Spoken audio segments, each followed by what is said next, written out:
నువ్వు ఆయనే ఒక ఏదైనా తోటలో కూర్చున్నారు. ఎక్కడ కూర్చున్నారు? ఏదైనా తోటలో కూర్చున్నారు. ఆ ఏదైనా తోటలో ఆయన పొద్దున్నే వచ్చి ఆదాముతో అంటున్నాడు, అరే అబ్బాయి నడువురా అన్నాడు. నేను ఎట్లా నడవాలయ్యా అన్నాడు. నాకు లాగా నడువురా అన్నాడు. ఎలా అన్నాడు? అయ్యా ఎలా జీవించాలన్నాడు. ఎలా అన్నాడు? నాకు లాగా జీవించు. అప్పుడు అన్నాడు, ప్రభు మరి నీకులా జీవిస్తాను, నాకు ఒక ఆడవాళ్ళు ఇచ్చావు, మరి ఏమో నాన్నగారు కూర్చొని ఉంది, అలా జీవించొద్దా అన్నాడు. అరే వద్దురా, నన్ను పోలి జీవించురా అన్నాడు. అయినా ఆయన ఏం చేశాడు? ఆయన నేనేం చేశాడు? ఆమెను పోలే జీవించాడు.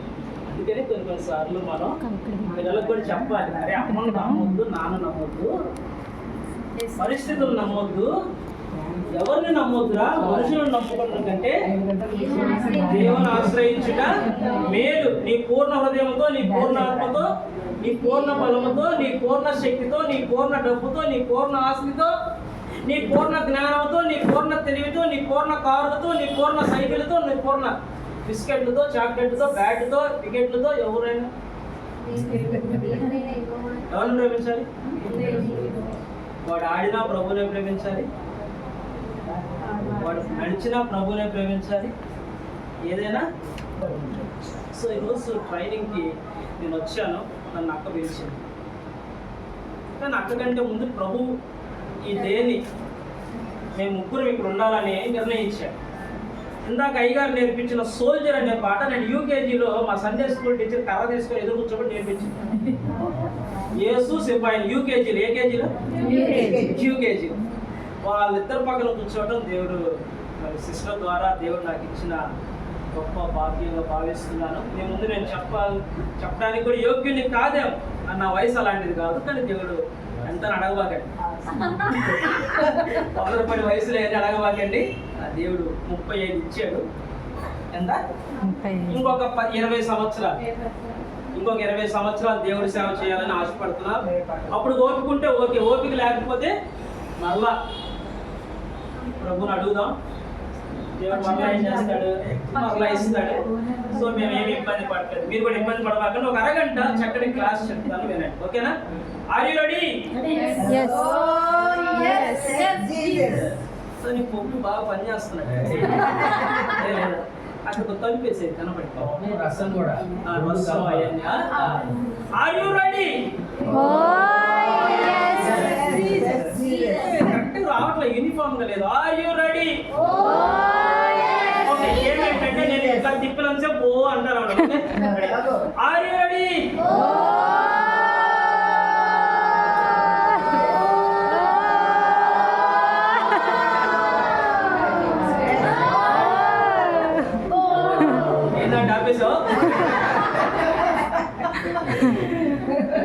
Just like a training program. Okay, మీకు ఈ బొమ్మ ఏం కనపడుతుంది? బొమ్మలో చర్చ్ కనిపిస్తుంది. కరెక్ట్ చెప్పండి. మీరు పదాలు వాడేటప్పుడు కొంచెం ఇటు సంఘాన్ని అటు సండే స్కూల్ రెండింటిని యూజ్ చేసుకొని వాడండి పదాన్ని. ఓకే, మందిరం, చర్చ్.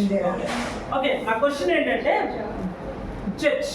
ఓకే, నా క్వశ్చన్ ఏంటంటే చర్చ్ అంటే ఎవరు? సంఘం అంటే ఎవరు అసలు?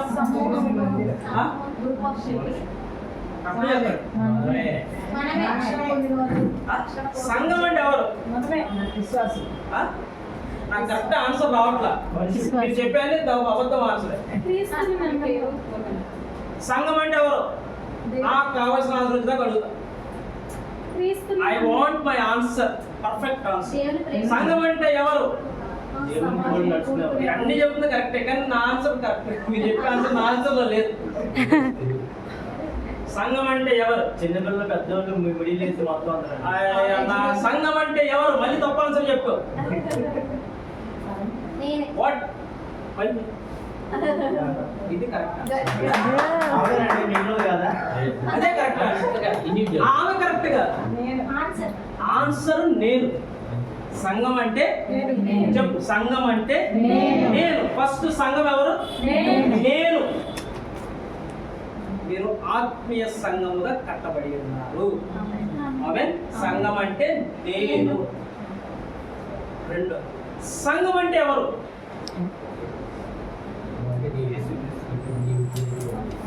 మీ భార్య, నీకు ఇచ్చిన ఇద్దరు అయితే ముగ్గురు పెట్టాలి, అయితే నీకు 10 మంది ఇస్తే 10 మంది. నీ ఫ్యామిలీ వేరే అవసరం నీకు అనవసరం. నేను నా కుటుంబం, నా కుటుంబం తర్వాత దేవుడిచ్చిన మీరు. ఇప్పుడు దీన్ని ఎందుకు చెప్తున్నానంటే ఈ చర్చ్ కనబడుతుంది, ఇది గోడలు అని నేను అంటాను, మీరేమంటారు? వాళ్ళేనా? ఇప్పుడు ఈ గోడల లోపలికి ఎవరు వెళ్ళాలి? మళ్ళీ సంఘం అనమాకండి. Very good. నీతో పాటు ఎవరు వెళ్ళాలి? సూపర్. నువ్వు వెళ్ళాలి, నీ కుటుంబం వెళ్ళాలి, నీ కుటుంబంతో పాటు అన్ని కుటుంబాలు వచ్చి ఇక్కడ ఉండాలి. ఇప్పుడు దీన్ని మనం ఏమని పిలుద్దాం? చర్చ్. మీరు ఆత్మీయమైన సజీవ రాళ్ళ వలె కట్టబడుతుంది. ఏందో కట్టబడ్డాం మనం? మన జీవం లేని రాళ్ళు తీసుకెళ్లి చర్చ్ లోపల పెట్టామనుకోండి, అవి మాట్లాడితే నా క్వశ్చన్ ఏంటంటే, అంత పెద్ద తోటలో ఆదాముకి ఏం పని అసలు? అంత పెద్ద తోట వేసాయి కట్టుకొని అన్నిటిని తీసుకొచ్చి, అరే ఆదాము నువ్వు పేరు పెట్టరా అంటే తిప్పి కొట్టే గాలి ఎగిరిపోయే 70 కిలోల ఆదాము. అసలు ఆదాముకి ఏం పని ప్రభుతో? ప్రభుకి ఏం పని ఆదాముతో? అంత పెద్ద తోటలో ఆదాముకి ఏం పని అసలు? అన్ని ఉండిన దేవుడు ఆదాముని ఎందుకు కోరుకున్నాడు? నాకు తోడు కావాలి. నాకేం కావాలి? ఎవరు? ఆదాము నువ్వు నాకు తోడు, నీకు తోడు. మన ఇద్దరం మాట్లాడుకోవాలి. ఎవరు మాట్లాడుకోవాలి? మన ఇద్దరం మాట్లాడుకోవాలి. మన ఇద్దరం మాట్లాడుకున్న ఒక ప్రాంతం ఉంది ఆదాము, దాని పేరు ఆల్టర్ అంటారు.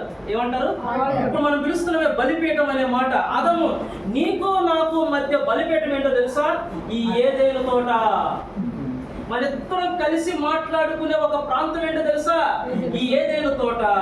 నువ్వు నేను కలిసి నేర్చుకునే ప్రాంతం ఏంటో తెలుసా? ఈ ఏదైనా తోట.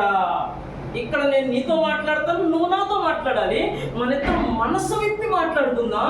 నీలో ఏ ఫాల్ట్ ఉందో నాకు చెప్పు, నా దగ్గర నువ్వు. దట్ ఈస్ ద పర్పస్ కదా. నా బాధ ఏంటంటే సండే స్కూల్ టీచర్ నీకు ఎందుకు ఇది? నువ్వు ఏంటి? నేను అను. నేనెళ్ళి ఇక్కడ కూర్చొని ఆయనతో మాట్లాడుతూ ఉన్నప్పుడు ఆయన నాకు ఇచ్చినది అయ్యగారు చెప్పిన కాన్సెప్ట్ పిలుపు. అంతేగా? ఆయన పిలుపు గురించి మాట్లాడేది ఎవరు? మన పాస్టర్ గారు. ఆ పిలుపు నేను ఎక్కడ పొందుకున్నాను? ఆయన చాలా విధాలుగా చెప్పాడు. దేవుడు వాక్యం ద్వారా పిలుస్తాడు, దేవుడు మనుషుల ద్వారా పిలుస్తాడు, దేవుడు సంఘం ద్వారా పిలుస్తాడు. ఇదంతా ఎక్కడ జరిగింది నా జీవితంలో? ఇక్కడ జరిగింది. సో ఇప్పుడు నా బాధ ఏంటంటే, ఇక్కడ మాట్లాడిన దేవుడి కొరకు ప్రజల్ని కూడా నేను ఎక్కడికి చేర్చాలి? మరలా ఆయనతో మాట్లాడటానికి ఎక్కడ చేర్చాలి? ఇక్కడికి చేర్చాలి. అలా చేర్చడానికి ఇప్పుడు కాపర్లు లేరంట. ఓదెంతో విస్తారము గాని చెప్పు, మళ్ళీ చెప్పు. ఓదెంతో విస్తారము గాని అయ్యగారు చెప్తా నా గొర్రె పిల్లల్ని మేపు అని ఒక పదం వాడారు. ఉన్నారా మీరు? ఉన్నారా? ఇక్కడే ఉన్నారుగా. ఒక్క ఎఫెక్ట్ ఏం లేదు కదా. జాగ్రత్తగా రండి. ఇప్పుడు ఈ సంఘంలో పిల్లల్ని చేర్చాలి. ఎవరు చేర్చాలి? నువ్వు చేర్చకూడదు. పిలుపు ఎవరైతే అందుకున్నారో, అందుకున్న వారు ఏం చేయాలి? చేర్చాలి. అలా చేర్చాలంటే ముందు పిలుపు అందుకోవాలి కదా. అందుకోవాలంటే వీళ్ళు ఆయనతో కూర్చోవాలి కదా. కూర్చోవాలంటే ఆయన నువ్వు మాట్లాడుకోవాలి కదా. వీళ్ళు ఎంతమంది ఆయనతో మాట్లాడే అనుభవం ఉంది?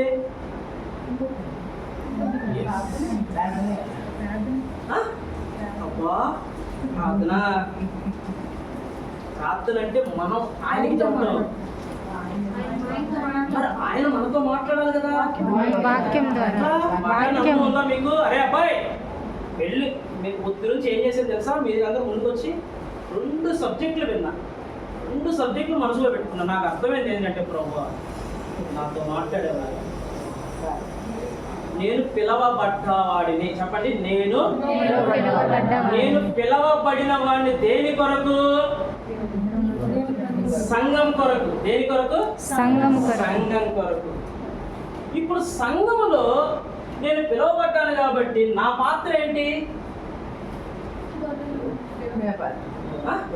గొర్రె పిల్లల్ని మేపాలి. మరి మేపాలన్నప్పుడు ఆ గొర్రె పిల్లలు కావాలి కదా. ఈరోజు నా సబ్జెక్ట్ ఏంటంటే పిల్లల పరిచర్య ఎందుకు? ఏంటి పిల్లల పరిచర్య ఎందుకు? నాకు ఇచ్చింది ఏంటంటే, వీళ్ళు మన సంఘంలో ఈ పిల్లల పరిచర్య అవసరమా? అయ్యగారు మీరేసిన ప్రశ్న ఏంటి? దేవుని పిలుపు అవసరమా? నేను అంటున్నాను, దేవుని పిలుపు పొందుకున్న వారికి పిల్లల పరిచర్య అవసరమా?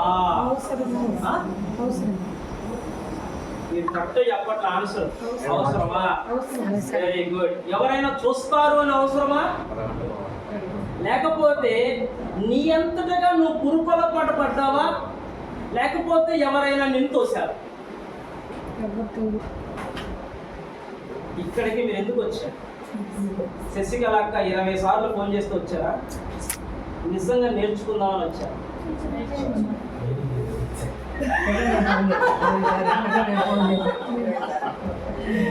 కొన్ని ట్రైనింగ్స్ ఎలా ఉంటాయంటే, మేము అరే రారా రారా, అన్నం మిగిలిపోయింది రారా, భోజనాలు అయిపోతున్నాయి రారా, అరే వద్దులే రారా, వచ్చి కూర్చోని పిలుచుకుంటాం.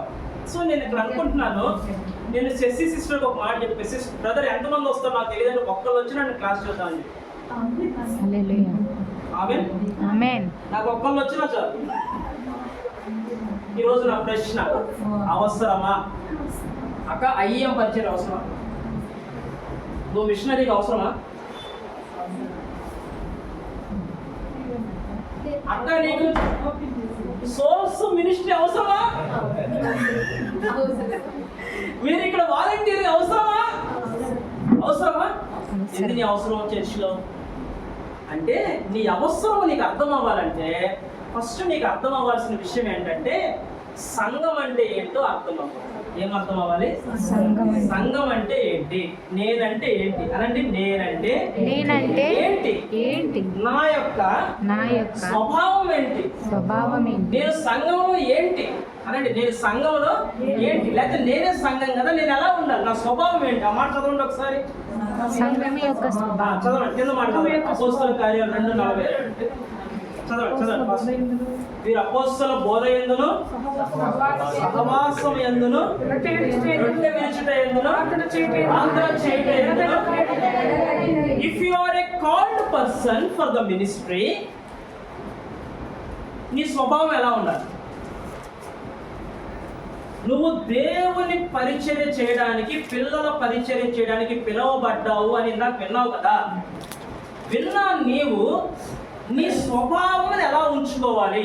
నెంబర్ 1, దేవుడు ఏం చెప్తున్నాడు ఈ వాక్యం ద్వారా? వీరు అపోస్తలుల బోధలో ఉండాలి. ఎలా ఉండాలి అంటే, నువ్వు ప్రతి వారం బోధలో ఉండాలి. నెంబర్ 2, వీరు ఏ వాసంలో ఉండాలి? ఎవరితో? ప్రభుతో, సంఘముతో సహవాసంలో ఉండాలి. నెంబర్ 3, దేనిలో ఉండాలి? కాబట్టి నువ్వు ఖచ్చితంగా మారు మనసు పొందిన అనుభవంలో ఉండి, సంఘంలో రొట్టె విరుస్తూ, సహవాసంలో ఉంటూ, ప్రార్థనలో కూడా ఎలా ఉండాలి? ఆదివారం ఒక్కరోజేమో అంటించుకోవటం, మిగతా అన్ని రోజులేమో కుదిరించుకోవడం. కరెక్ట్ మాట, కుదిరించుకొని వస్తారు. వస్తాలే రేపు కథ కదా, కరెక్ట్గా 8 అంటే ఓకే 7:30 వస్తా. Okay,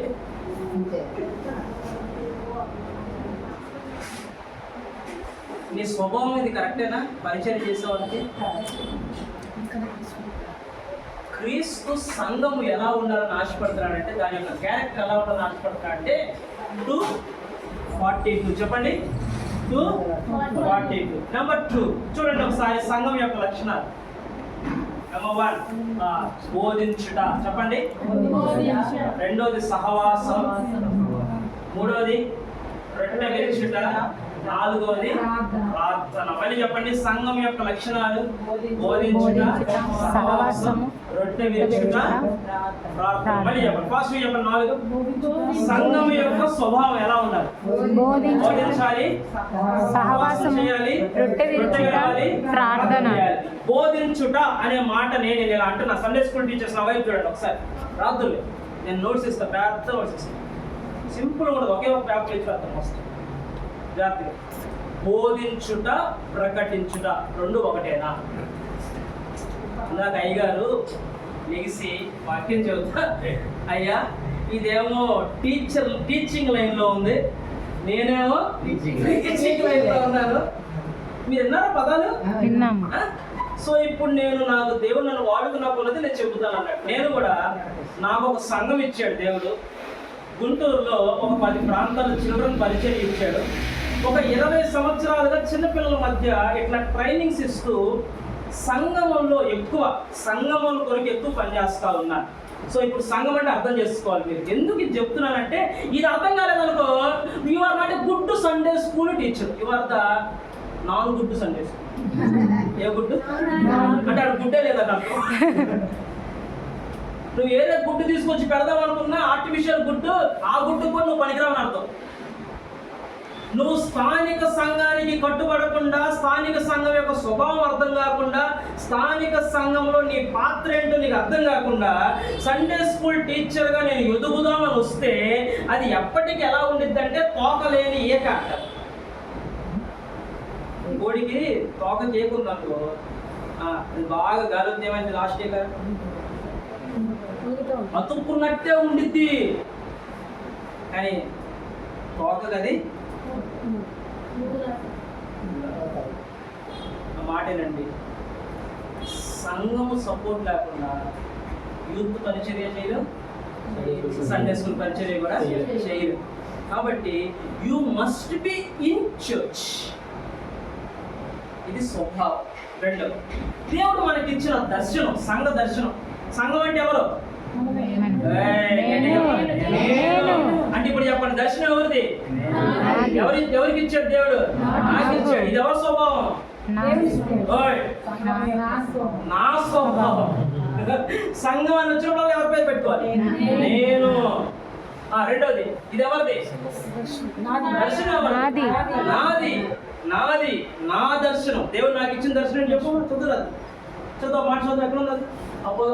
Matthew 28. కాబట్టి నెంబర్ 1, కాబట్టి మీరు నెంబర్ 1 చెప్పండి. మీరు చెప్పండి. నెంబర్ 1 వెళ్ళి. Very good. వెళ్ళాలి. చెప్పండి. వెళ్ళాలి. సండే స్కూల్ టీచర్ వెళ్ళాలి. నెంబర్ 2 వెళ్ళేది ఏం చేయాలి? సమస్తము జనులను శిష్యులుగా చేయాలంటే ఏం చేయాలి? నువ్వు వెళ్ళాలి. అంటే సంఘం నువ్వు వెళ్ళాలి. ఎక్కడికి వెళ్ళాలి? చెప్పండి సార్, ఎక్కడికి వెళ్ళాలి? అమ్మా ఎక్కడికి వెళ్ళాలి? సంఘం ఎక్కడికి వెళ్ళాలి? అంటే ఇప్పుడు మన వాళ్ళు వెళ్ళవు కదా. ఇందాక మనం పెద్ద చర్చ్ చూపించామే, అది